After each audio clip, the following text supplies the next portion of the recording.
first day of 2017. What better way to start off the new year? By slamming a car. We're not actually slamming the car. It's just going to be mildly lower. But all of this massive gap is going away today. That's death. That's death. More. Oh, you're off. You're off. So for the rears, it's pretty simple. There's one 17 up top and then one some other size on the bottom. But there's only two per side. You got to come off. Thankfully, this car's a tow hitch, so it makes jacking with the rear a lot easier. Power tools. Oh, this isn't powered. Air tools. Are you on reverse?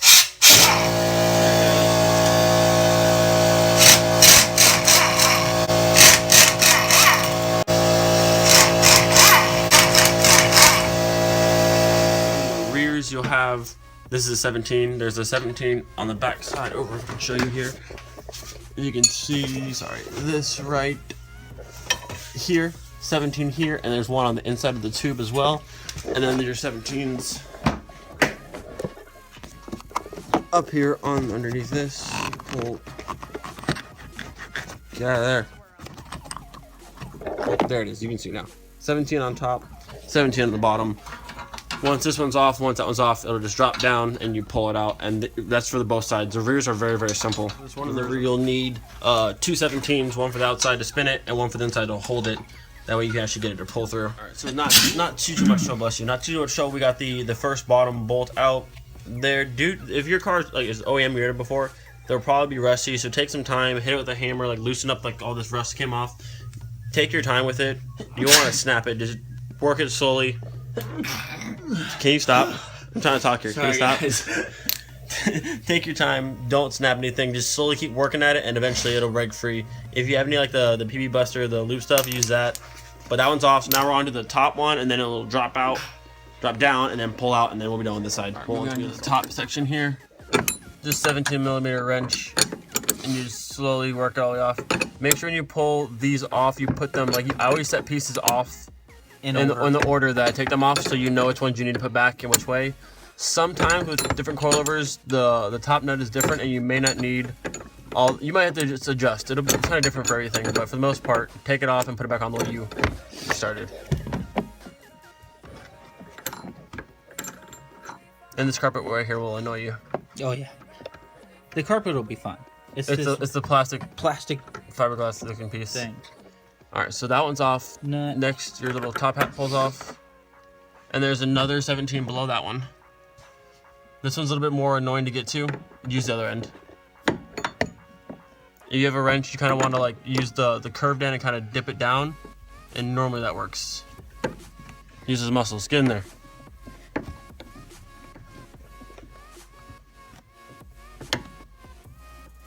Got it? Here, let me hold this. I'll hold this. I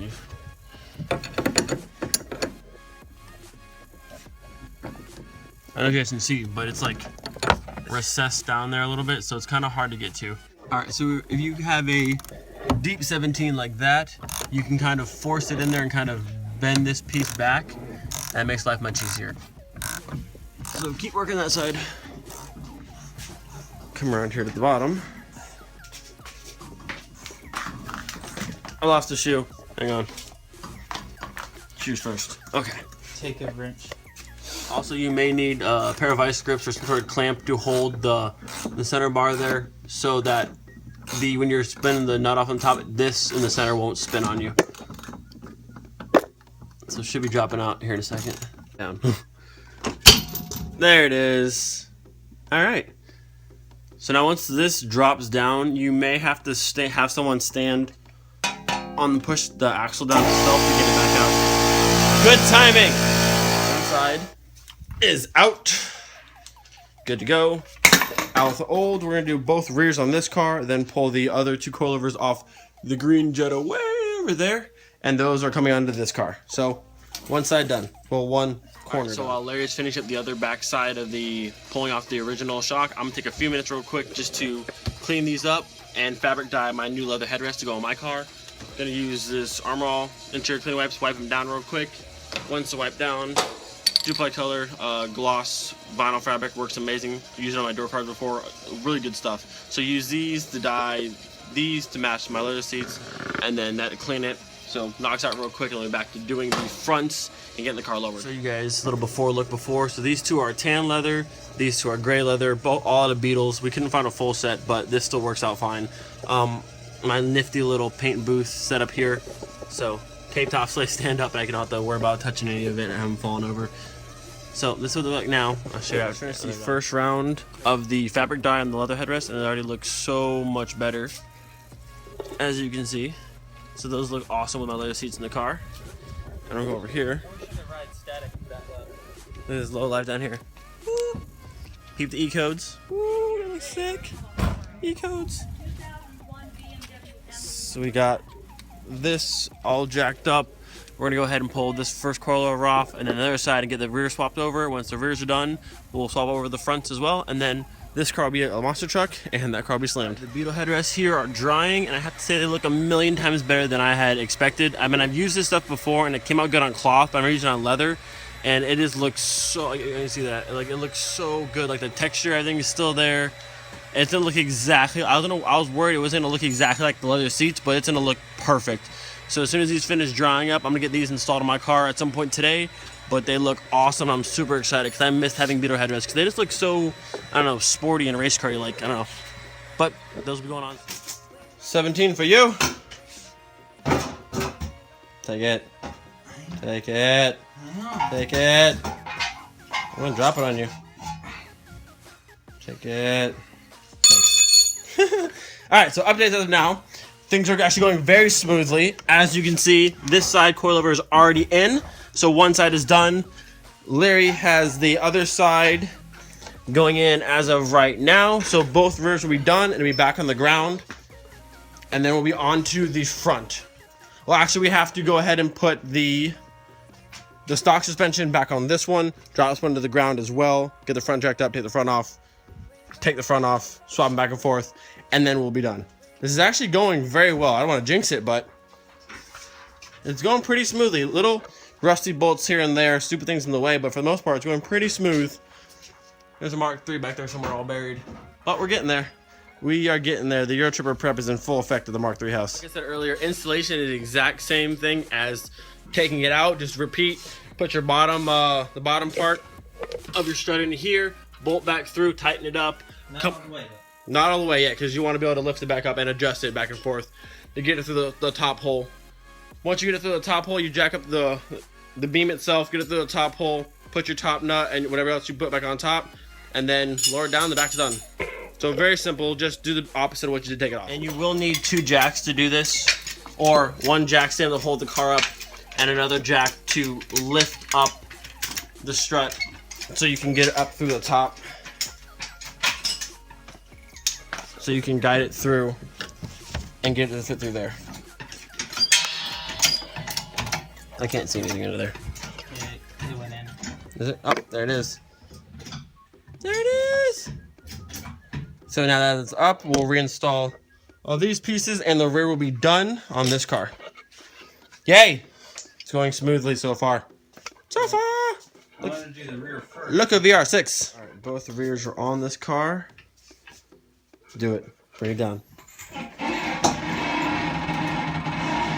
Oh, it sounds unheavy. It's better. Much better than before. They had to settle for a little bit, but that's way better than before. Much as the gap's gone. Oh god. What? Lift it up.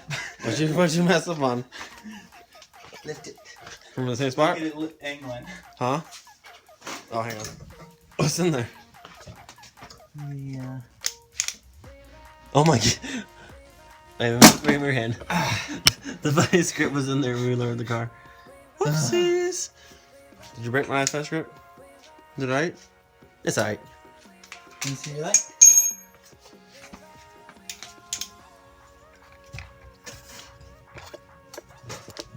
They should be good. Little scratch, nothing crazy.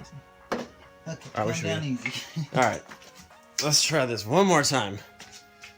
Left to down, right? Yeah. It says open. Got it. There it is. Alright, let's take this. Ah. Okay. That's better. Now it's down.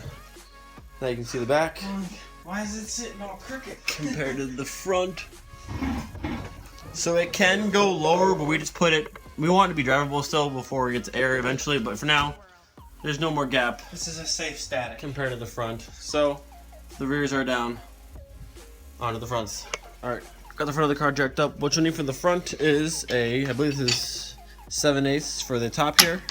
Yours may be different, but it's a 20, but 20 millimeter or 7/8. But on this car, this is what this is. And the bottom should be 18s. 18. My car was different. I had 17s, so everything's kind of different usually, but start with 18 and 7/8 or 20 millimeter. Let's fit.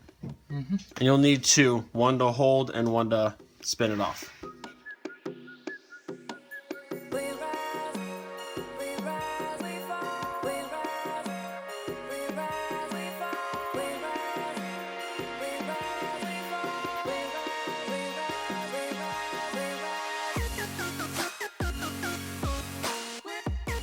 Alright, first side is out. If you don't have an impact gun like we have there, this may be very difficult unless what you need is the vice grip's off. A vice grip or something to clamp and a hold, so you can see over here, and a hold this as best as possible because that will spin with this when you're trying to move the nut. So you need to clamp that off so that can't spin, and then you might be able to do it with just a normal wrench and a socket, but it's easier to have an impact gun. Air tools make everything easier. So one side is done, we'll knock out the other side, get it swapped over from that car, and then it'll be all low all around.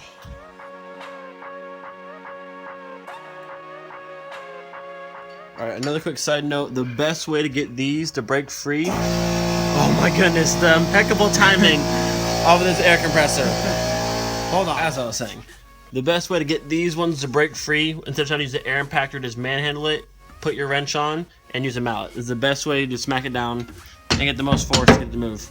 He's hitting all the fenders and almost killing me.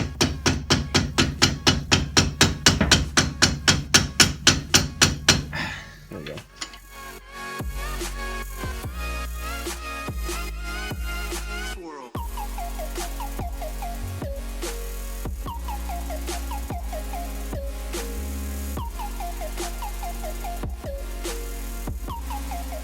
Alright. Oh, so much weight. Both fronts are off. Now, onto the green car, or the green, red, brown, multicolored car. Green, red, black, all the colors. I love these headlights. Look at this. What? Like some sort of movie shot right now. I'm gonna pan out.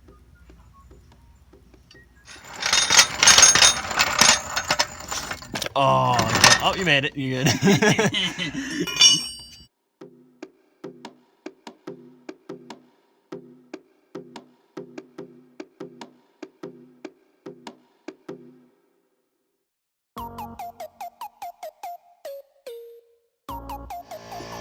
So we tried for a brief second to get this top one here off without using the air gun, and that didn't last very long. But see, I was saying the one on that car was a 20 millimeter. This one is a 19 millimeter. You got hit with the vice grip. So this one's a 19 millimeter. So like I said, they're all different usually, but it should be somewhere in the 18, 19, 20 range for the most part. What's going on here? And this one should be ready to come out. What's up? I got Booty stuck on it. Where's my mallet? Hang on, I got you. Mallet fixes all. Get down. Down. Yep. Mallet fixes all. There it is. That took like 5 minutes. Nice. All right, one side down. Giant mess in the driveway. One side to go, then reinstall the other ones, and then we'll be done. Oh, we're gonna put this one in. So we're gonna put that in now, then finish that side up, finish that car, and we're done. Just a mess in this driveway. Schmitz. Now it fixes all. All right, we're starting to lose a little bit of light, but at this point, all suspension is swapped from this car to that car and that car to this car, vice versa. Wheels are going back on this one. As we speak, we have 4 more bolts in that car to tighten up and 2 wheels to put on, and then everything will be done, and then we'll pull it out, and you guys can check out how awesome it looks and how much of a monster truck this one's gonna be.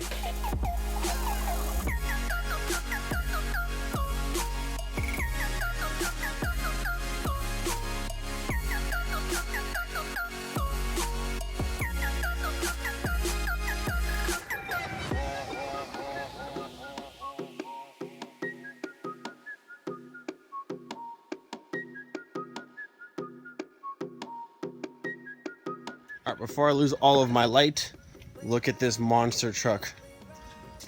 It's so high up in there. There's so much wheel gap in the front. I can build a whole entire village in this gap. That's funny. Alright, so we're finished with the last touches on this one. All we have to do is put the both front wheels back on, and then we will debut it, and it will be low. Not slam like crazy, but it would definitely be nice and low. No, we put coilers on it. You don't cut springs around here, Mom. Made that one super high. See? Monster truck. Alright, witnesses, come watch. Ready? It's not like smacking the ground. It might. No, it's not. Hope not. Alright, drop it slowly. Yeah, like I said. Down, down. What was that? Good sound. I swear if you left it on there, did you really? Oh, No, you didn't.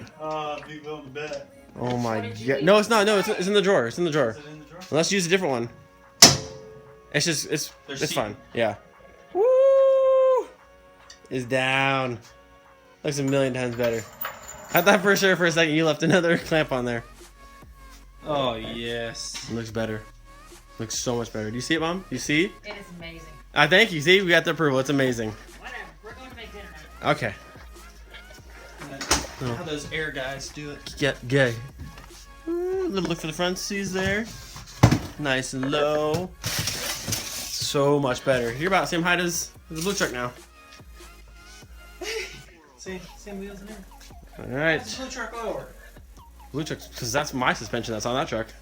And I drove like a man. All right.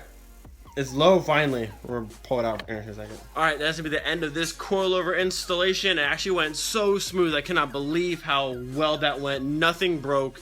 Nothing took ridiculously long to get off. It worked. And that rarely ever happens in this garage, but it happened today. Do not forget, if you do this, you will need an alignment afterwards. It's a must, because when you pull the suspension off, everything moves. You need alignment unless you push the hubs all the way in to negative like 2.5, I think it is, and then you just know where they're both at, and you'll just have camber wear, but they'll be mostly aligned. But other than that, you will need an alignment. But anyways, thanks for watching, guys. Thanks for all the support, and we'll see you guys next time. Later. Bye. See you guys. He's not ready for that.